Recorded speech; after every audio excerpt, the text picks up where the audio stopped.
اور قالین بچھا دیے جاتے تھے وہ نہیں بچھائے جائیں گے اس دفعہ، اور مجمع نہیں لگے گا مساجد میں. نماز ہوگی لیکن 5 سے 6 فٹ کا فاصلہ ہوگا ایک نمازی کا، اور اس بلڈنگ کے اندر 5 فٹ 6 فٹ کے فاصلے پر ہر قطار میں نمازی ہوں گے.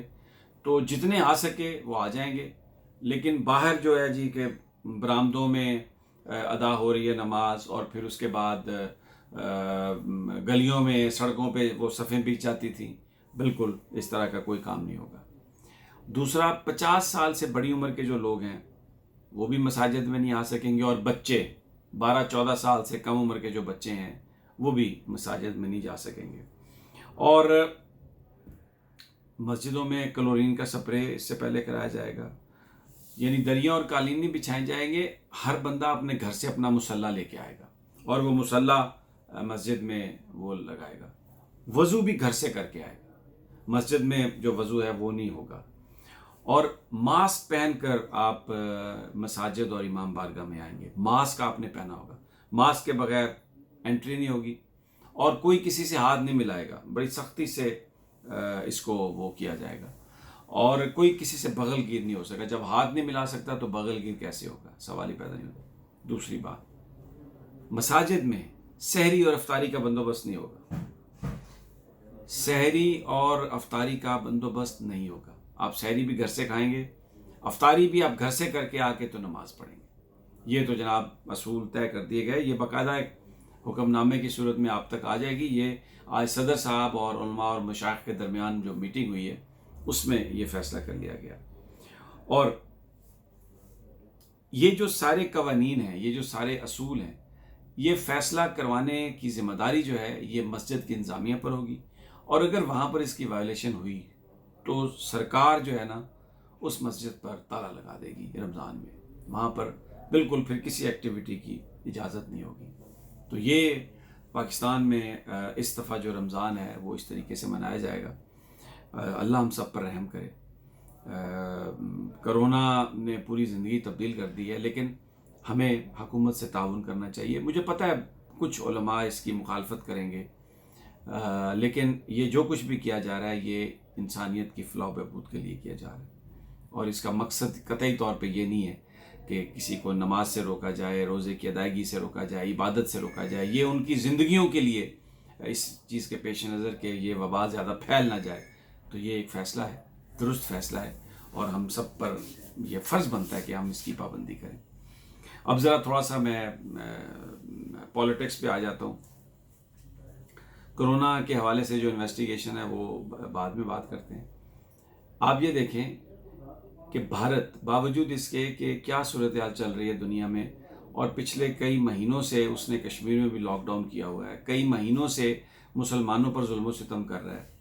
دہشت گردی جو ہے بھارت کے اندر سے ہو رہی ہے، وہاں پر لوگ مسلمانوں کو مار رہے ہیں. میں آپ کو بتاؤں، جو تبلیغی جماعت کے جو بھارت کے اندر جو اراکین ہیں ان پر قتل کا پرچہ درج کیا بھارت نے. یعنی اور کیوں درج کیا ہے؟ وہ کہتے ہیں جی کہ یہ اکٹھے ہو کے ملتے رہے ہیں، انہوں نے کرونا وائرس کو پھیلایا ہے، مسلمانوں نے کرونا وائرس کو پھیلایا ہے. یہ ہندوؤں نے ایک خاص انداز میں پروپیگنڈا کیا تاکہ مساجد کو وہاں پر بند کیا جا سکے. وہاں پر تبلیغی جماعت کے 100 جو اراکین ہیں ان کے خلاف قتل کا مقدمہ انہوں نے بھارتی انتظامیہ نے درج کیا ہے کہ جناب انہوں نے کرونا وائرس پھیلائی ہے اور لوگ مرے ہوئے ہیں، تو یہ اقدام قتل ہے. اب آپ دیکھیں مسلمانوں کے ساتھ کیا حشر ہو رہا ہے. اب اور مزید ایویڈنس ملا ہے کہ جناب کینیڈا میں جو پولیٹیشنز ہیں ان کو انفلوئنس کرنے کے لیے بھارت کی انٹیلیجنس بیورو اور را نے فنڈنگ کی ہے، اور اس کے لیے استعمال کس کو کیا ہے؟ صحافی کو. ایک بڑا صحافی ہے، ایڈیٹر ہے کسی بڑی بھارتی پبلیکیشن کا، اور بتایا جاتا ہے کہ پچھلے 6 سال میں اس کی یعنی درجنوں ملاقاتیں ہوئی ہیں را سے اور آئی بی سے. اور اس نے کینیڈا میں سیاستدانوں سے مل کے ان کو یہ قائل کرنے کی کوشش کی ہے کہ آپ قانون سازی کر کے جو پاکستان کو جو انویسٹمنٹ یا جو امداد جاری ہے اس کو روکیں، کیونکہ وہ ساری کی ساری جو ہے وہ دہشت گردی کے لیے استعمال ہو رہی ہے. کینیڈین حکام نے اس کو ٹریک ڈاؤن کیا ہے اور اس کی انویسٹیگیشن ہو رہی ہے. اور اس بات کا پتہ تب چلا کیونکہ اس کے جو بیوی بچے ہیں اس ایڈیٹر کے وہ کینیڈا کے شہری ہیں، تو اس نے بھی کینیڈا کی شہریت اپلائی کی. اب دیکھیں یہ کیا کرتے ہیں, یہ بندوں کو خریدتے ہیں, بندوں کو اپنے ساتھ انڈین انٹیلیجنس ملاتی ہے, اس کے بعد جس ملک میں اس سے کام لینا ہو وہاں پر اس کو بھیجتی ہے, یا اس ملک کے صحافیوں کو خریدا جاتا ہے. اور کون کون کینیڈا میں یہ کام کر رہا ہے ہمیں نہیں پتہ, لیکن یہ سامنے نظر آ گیا, پکڑا گیا, تو وہ اب اس کو یعنی وہ بھارت میں بہت اسٹیبلشڈ ہے, ایڈیٹر ہے, اس کو کہا جا رہا تھا کہ آپ کینیڈا کی نیشنلٹی لیں, وہاں پہ جائیں اور بھارت کی انٹیلیجنس کے لیے کام کریں. اب آپ دیکھیں کیا دور کی سوچ ہے.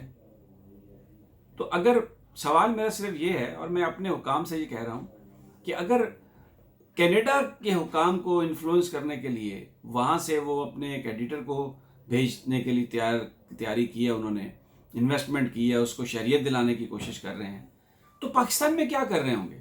یہ جو دو قومی نظریے کے خلاف لوگ بات کرتے ہیں, یہ جو مسنگ پرسن کا نام لے کے اور فاٹا کے لوگوں کا نام لے کے اس کو ایکویٹ کرتے ہیں کشمیر کی صورتحال سے, یہ جو پشتون تحفظ موومنٹ ہے, پختونوں کی اچانک ایک بن گئی, اور اس کے ساتھ یہ جو لبرل لوگ ہیں, اور یہ جو ادب فیسٹیول کے نام پر پورے پاکستان میں انٹائی پاکستان اور قائد اعظم کے حوالے سے جو گفتگو بے سروپا گفتگو کی جا رہی ہے, اور پاکستان کی فوج کے حوالے سے, کیونکہ جب یہ بات ہو کہ جی کہ یہ ملک ہی غلط بنا تو فوج کی بھی ضرورت نہیں ہے, دو قومی نظریے کی تھیوری ابسرڈ تھی, تو کیا ضرورت ہے یہ فوج رکھنے کی اور یہ جھگڑا کرنے کی.